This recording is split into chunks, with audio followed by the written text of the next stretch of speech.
Hey, Chris Liepe here. Here are my 5 favorite moments from the season premiere of season 19 of The Voice, and what we can learn from them as singers. And as I work through these examples, I'm not just going to talk about them and make observations. I'm going to try things with my own voice, and I invite you to do the same. And if you enjoy this approach on learning to sing better and more freely, click the link below and join my free vocal course. Okay, favorite moment number 1 from Tamara Jade.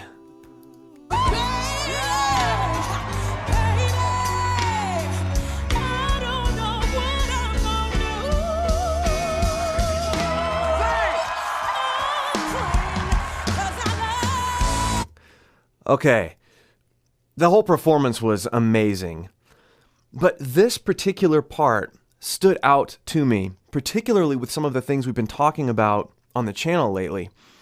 And that is this idea of using vowels and our range in a way where we're not always pushing for something more. We are creating opportunities for contrast in our own voice.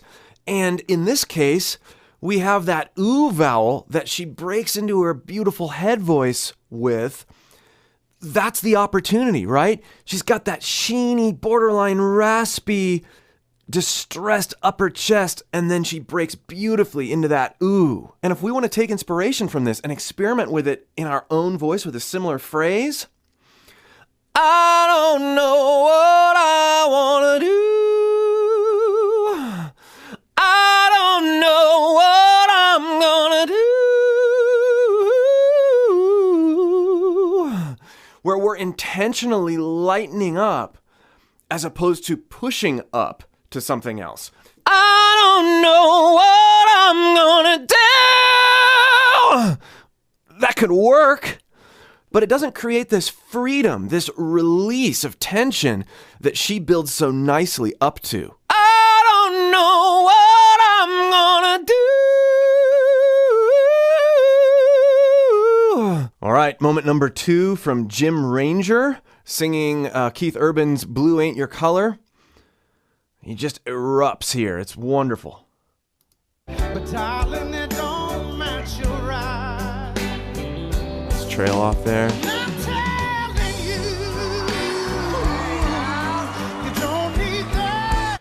All right, now, where he came from, and then erupting into the I'm telling you, and then going down, he's got that Chris Stapleton chesty middle mix going on the I'm telling you, that healthy grit, and then he trails off and lets himself crack on the way down there in a really artistic and engaging way. Listen again.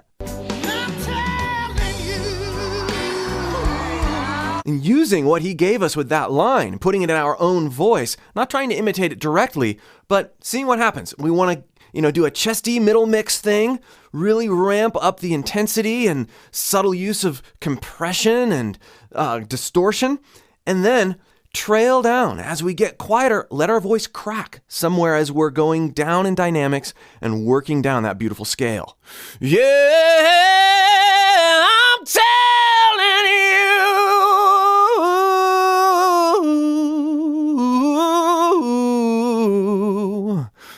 There was multiple cracks. Or what if we diverge a little bit more from it and experiment on either side? Oh, and I'm telling you, oh,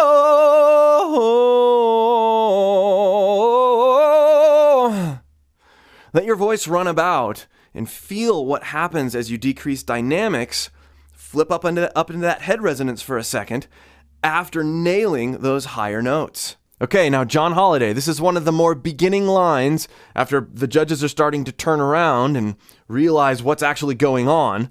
And he's got a crazy high voice, right? But didn't it seem weird that the voice that he's singing with and the voice that he uses to talk are so drastically different? This is not just about having a high voice. This is about knowing how to use your mixed voice. This is knowing how to get your support dialed in correctly so that you have access to crazy high notes that don't sound strained or pushed. They're clean, they're beautiful, they're free. He does have a high voice. This is true. But we as vocalists have a lot more to access if we take cues from the way he approaches his voice. His speaking voice is not that much higher than my speaking voice. Yet he has this fabulous control over his high range, his high register.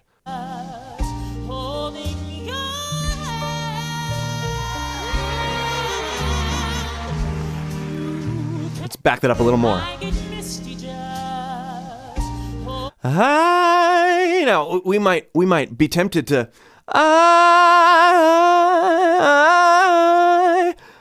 head or chest, right? I get misty just, right? Or I get misty just. And if we go to the next line here, listen to how that note gives away its brasher. Holding you. That's not a head voice note, right? A pure head voice note. Holding, nor is it full chest because it's so much thinner, right? It's not holding your hand. That's not what he's doing. It's this smooth transition up. You don't hear a break. Holding, brighten it up. Holding you. That's getting in the ballpark of the approach that he's using. This isn't about trying to one-up him or imitate him. It's about unpacking the approach and freeing certain aspects of our own voice, right? Holding your hand. Well, definitely a little uglier. Let's see if we can smooth that transition, lighten up enough to get there. Holding, brighten, a little bit less air. Holding your hand, holding your hand, holding your hand, holding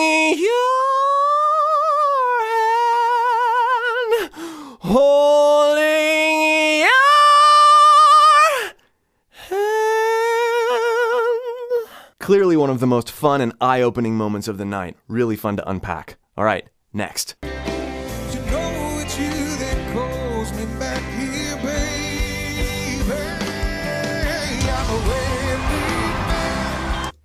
Okay, this guy, Ian Flanagan, this is the part where, he's really opening up and starting to get the attention of the virtual crowd and the judges. And he's got a really unique, weathered sounding voice, as everybody pointed out. And as singers, we tend to get really hung up on this type of voice. If we like the qualities that we hear, we tend to go into imitation mode. And this is really dangerous for any singer, particularly for his type of singing that comes naturally with what he has in his voice. We tend to compensate for that and do things with our tongue, contort our face and our anatomy to do things that are unnatural sounding, and then it just sounds like a really bad, cheap imitation. One of the biggest and most common things that people do when they're trying to get into this style is they tend to cup the back of their tongue. Instead of being free with it, it's you that calls me back here, baby. Open and letting their own voice wash over the line. They want to get some of that grit. They want to get some of that And so they, it's you that calls me back here. When I do that, it just sounds dumb. But I've worked with so many singers, and I've even been that singer who's tried to get a darker, warmer, gravelier tone, and I start contorting the back of my throat and the back of my tongue. It's you that calls me back here, baby.